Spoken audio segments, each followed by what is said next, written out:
Hello, wonderful people. Welcome back. I still remain your wonderful host, Don Boogie Don.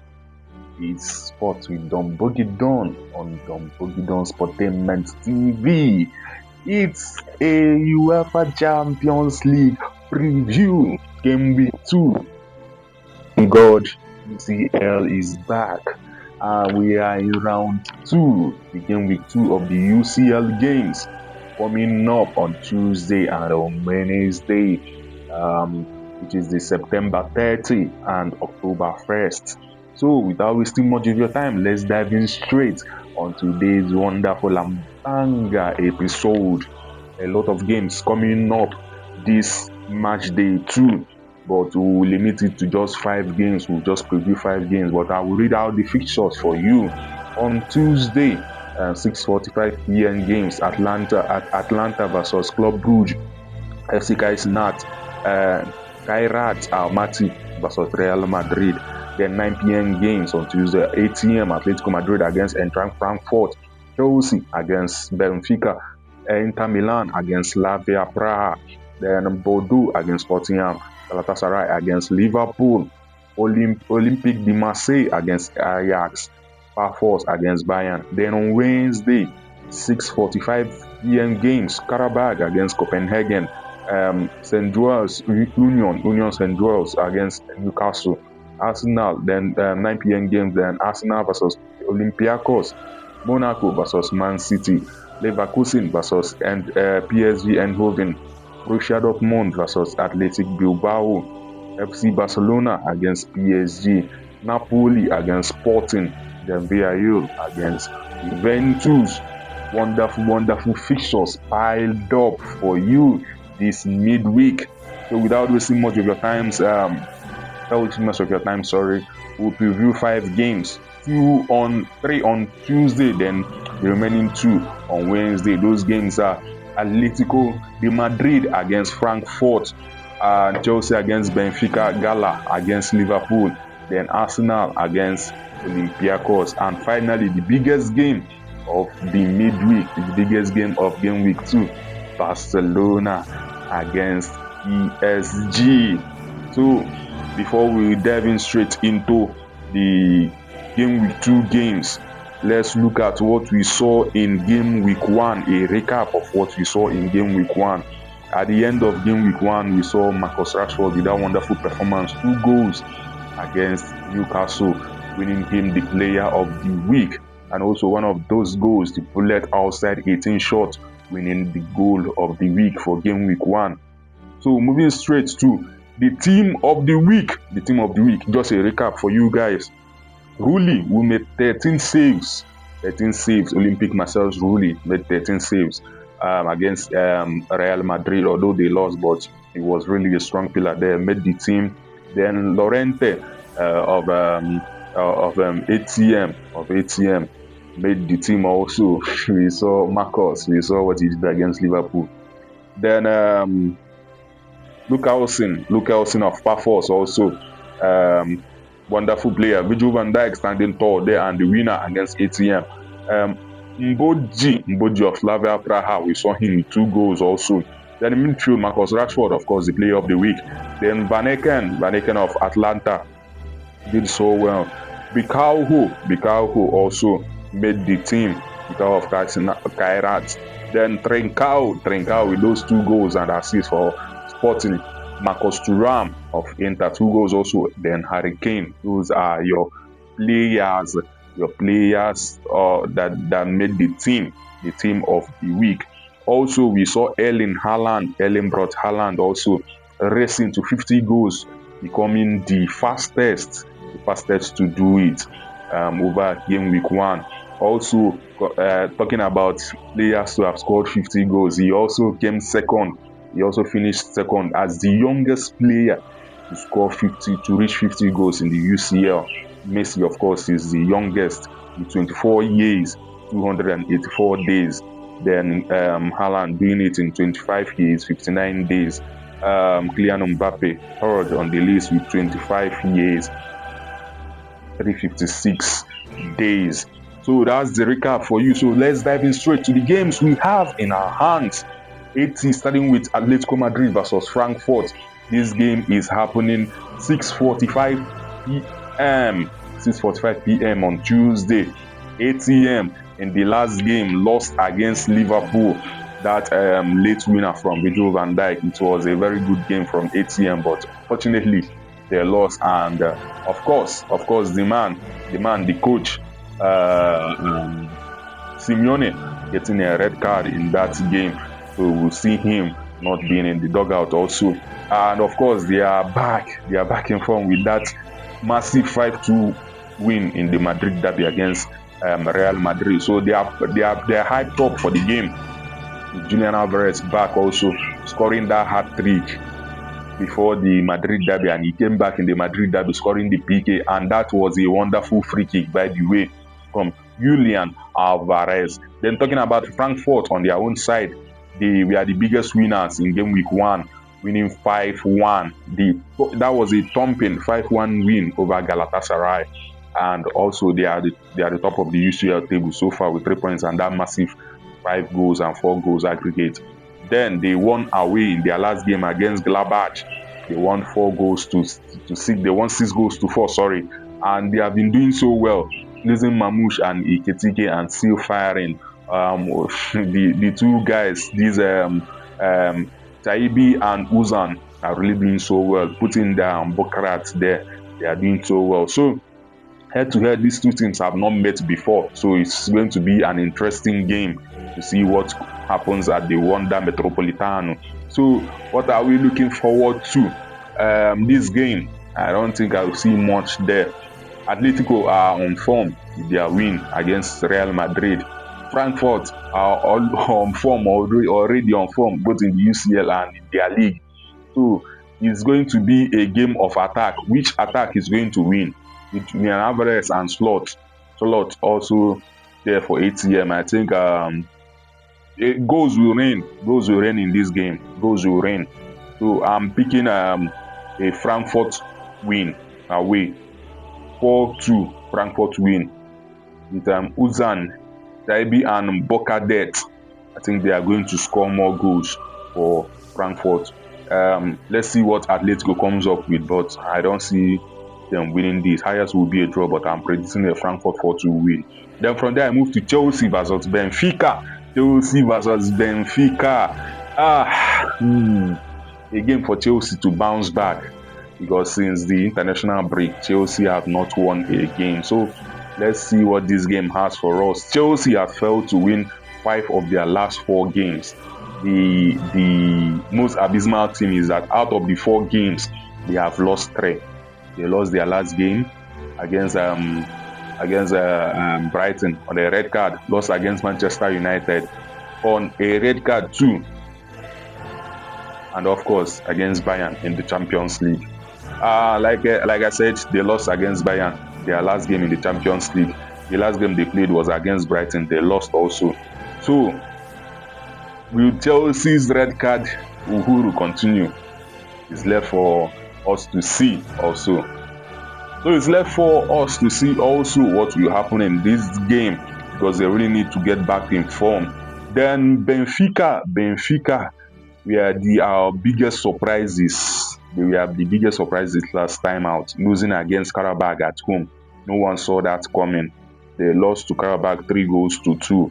It was a shocking loss for Benfica, which also led to one of the things that led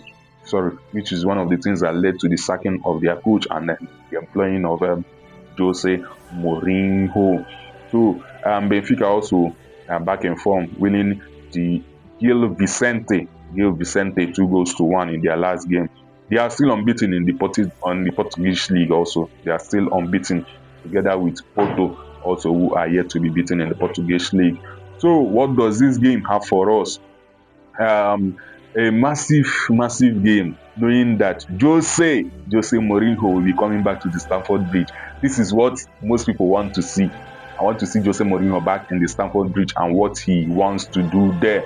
Will he beat his former employers and his darling club Chelsea? It's left for us to see. But Chelsea, his last game lost Chaluba to that red card.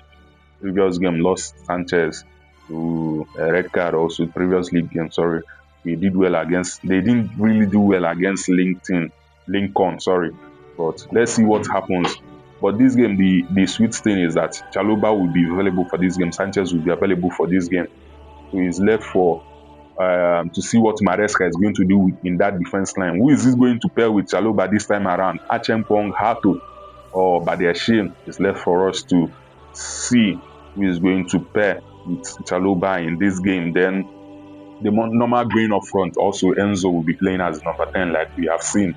We saw last week. He did so well there without Palmer there. So let's see if the Chelsea unwinning run continues. Let's see if the unwinning run continues. We then make it 5 games winless in 6 games after the international break. No one knows, because their next game after this will be against Liverpool in the league. So with this, Chelsea head-to-head, Chelsea have met Benfica 4 times. They have won all 4 games. Benfica have drawn none, have lost 4.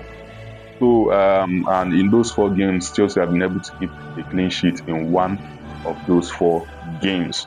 So the scores, I think Chelsea will be winning this. They will bounce back with this. Probably this, their striker. Let's see how he comes up against this Chelsea backline. But with James, Cucurella, and Caicedo, Chelsea will be able to hold their own. 2-1 win for Chelsea in this one. Then moving to Galatasaray against Liverpool, still on Tuesday. Liverpool. Okay, let's start with Galatasaray. Galatasaray lost woefully, the biggest losers in game week 1, losing 5-1 against Frankfurt. But in the league, they are still with their 100% win. 7 wins in 7 games. Their last game was against Allianspor. They won away against Allianspor Icardi with that wonderful goal there. What does this game have for us? I don't really know. But it's a good thing to see that Victor Osimhen is back. He played 15 minutes in that game against Allianspor. The coach said he will manage him with that pain to prepare him against Liverpool.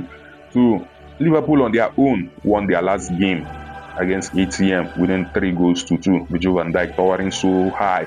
But the sad thing is that they have lost their 100% winning record in the league. They lost their game against Crystal Palace. So their form for now is low. Let's see if they can bounce back in this game. So for the head-to-head of these guys, Liverpool and Galatasaray have met 5 times in Europe, with both sides managing a victory. They have managed a victory. So 1 for Liverpool, 1 for Galatasaray, and 3 draws. You understand? So Galatasaray also are unbeaten in their last 3 games against English opposition in Europe competition. With this win over Manchester United, they won 3-2, and Tottenham 3-2 also in the UEFA League in the last 2 campaigns. Galatasaray have only won 1 of their last 18 games in the UEFA Champions League. That's abysmal. Why they lost their opening game in the competition, like I said earlier, to Frankfurt. Their recent form, I said earlier, apart from the loss that they garnered against Frankfurt, they have won all their games against Elimbuspor, the Rizespor, Konyaspor, and the Allianspor. That's it for Galatasaray. Liverpool on their own, like I said earlier, won all the games in the league, one in the Champions League, then won all their games before Crystal Palace in the league, and won in the Champions League. They are on a losing form now. So what does this game have for us with Yilmaz, Icardi, Sane, Osimhen, Gundogan, all preparing for Liverpool? What does this game have? At the end of the day, I don't see Liverpool losing this. They will bounce back. Ekitike is coming back also. I see Liverpool winning this game 3-2. Goals will pour. But I don't think the defense of Galatasaray will be able to hold down this Liverpool team. Osimhen is just coming back, so I don't expect much from him. But Icardi should be able to power through this Liverpool shambolic back line. So I see a 3-2 win for Liverpool. 3-2 win for Liverpool. And talking as a Liverpool fan now, Slot should be able to grow some balls. Take out Salah if he's not delivering. Chiesa should be getting more game should be getting more game time in this game. Because if you don't play him now, when will you play him? This is a player that is showing promises. He's a player that is showing that he wants to play. So Slot should grow more balls for this game and play Chiesa. That's what I want to see. Vets. Florian Vets have been your biggest praisers, but this time around, I think you should start coming from the bench to build up yourself. So these are the changes. Konate also should sit his ass on the bench. Then Robertson too. Robertson should be Robertson should be starting. Keke should go to the bench for this game. If Slot wants to do or get a result now, he should play his most informed players. He just play his most informed players. That is it for Tuesday's game. So Wednesday's game, we start with Arsenal. Arsenal against Olympiacos, head to head. These teams have met 5 times. The 10 times. The surprising thing is that nobody has drawn. 5 wins for Arsenal, 5 wins for Olympiacos. Arsenal in their last game against Bilbao won away 2-0. Then in the recent game we just saw yesterday against Newcastle, we just powered through their set piece, helping them again powered through against Newcastle, winning 2-1 away. Then Olympiacos in their last game drew 0-0 with Park Force in a surprising result for us. Then in Greece, they are unbeaten and they top the table. They beat Levadia-Diakos. 3-2. Let's go. Coming from Tiquinho. 90 plus 6 minutes. To Olympiacos against Arsenal. I don't really see anything in this game. With the Arsenal defense, with Saliba back, Gabriel there, Mosquera there, Calafiori, Miles Lewis Skelly, we saw him make an appearance, Timber and the rest. Arsenal should be powering through here. If Arteta decides to play the midfield he played against Newcastle, this will be a destruction. So I put a 3-0 Arsenal win this game. Arsenal should be powering through 3-0. Then the biggest game of the week, game week 2, the midweek. Barcelona versus PSG. These two teams have met 13 times. 13 good times. Barcelona, of course, have won 5. PSG have won 4. Then 4 times they have drawn. Where do we start? A lot of scores will be settled in this game. Okay, let me go to the stats first. PSG last time out, one of the biggest winners, won 4-0 against Atlanta, and also in their last game they won 2-0 against Auxerre. They are in a rich vein of form now this season. The game before the Auxerre game, the league game before the Auxerre game, they lost to Marseille. That was the day what's his name, Dembele was picking the Ballon d'Or. They lost on that day, which ended their 100% winning record. Then Barcelona on their own won away at St. James Park, Newcastle, and in their last game they won against Auxerre, that late winner from Lewandowski.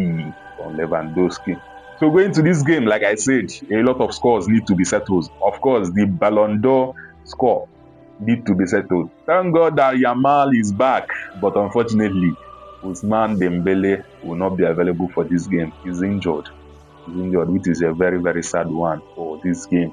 Rafinha also is injured because when these draws were made, we wanted to see these 3. Then, of course, Desire do it, so that all of them will play themselves out. Let's know what is really happening. It would have been a very glorious thing to see Dembele available for this game, because we would have seen a Dembele versus Yamal. Let's see that debate happen on the pitch on Wednesday, but unfortunately Dembele is out And Yamal just came back with that wonderful performance last night against Sociedad. And also talking about scores to be settled, the 2017 score need to be settled. The PSG went 4-0 up in the first leg, returning to Camp Nou. Barcelona destroyed them. No team has ever gone 4-0 up and lost the tie. Only PSG. That 6-1 demolition at home. It was a bitter one to swallow for PSG. So a lot of scores to settle. Yamal Lewandowski coming back is a big plus for Barcelona, and knowing that Olmo will be playing because he just came from the bench last time out. Ferran Torres too, having Rashford there. Then the biggest miss, like I said earlier, will be Rafinha, and also Joan Garcia going injured when they needed him most. He has saved Barcelona a lot of times this season. But good thing is that Szczesny is there to keep it up for them. On the PSG side, no Doué, no Dembele, no Neves. Then Fabian Ruiz is also a doubt for this game. No Marquinhos too. The flavor of this game, I just hope that this game will live up to the hype. I just hope it will live up to the hype that we want it to live up. So for me, I still see a high scoring game here because Barcelona will be playing at home. I think they will have that home advantage will really propel them. I see a 3-2 win. The Barcelona defense without Joan Garcia, I think they will collect Varaskelia and Bakula to be able to break down that Barcelona backline and highline too. That's where Doué and Dembele would have hurt them, but Desire Doué, what's it called? The name of this young man. Bakula still has the speed to hunt them. Varaskelia with the pass also to hunt them. So, like I said earlier, I predict a 3-2 win in this game. So that is it for the games coming up this game week 2. Sorry if I did not preview the game of your favorite club. These are the most important games to watch out for these 5 games.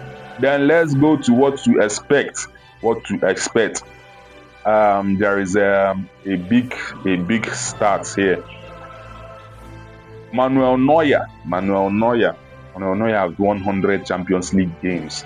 So winning again against Pafos with Bayern would put him in 101, moving him third in the all-time stats, equaling another great goalkeeper, Iker Casillas. So will Bayern win Pafos this game week and move Neuer to 101 wins in the Champions League? It's left for us to see, but I see it happening.